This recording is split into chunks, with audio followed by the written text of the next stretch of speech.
माणूस जन्माला येताना त्याच्या वाटेचं सुख आणि दुःख बरोबर घेऊन येतो, जसं तू घेऊन आली आहेस.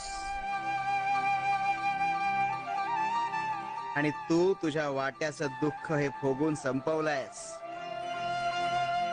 जो तेरे भाग्य में लिखा है वो भाग कर भी तेरे पास आएगा.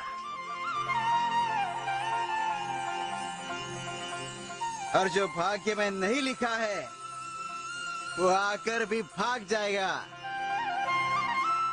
जेवढी अपेक्षा जास्त तेवढीच निराशा. आणि कर्मावर विश्वास ठेवशील तर अपेक्षेपेक्षा जास्तच पदरी पडेल. तुझ्या वाट्याचं सुख तुला मिळणार.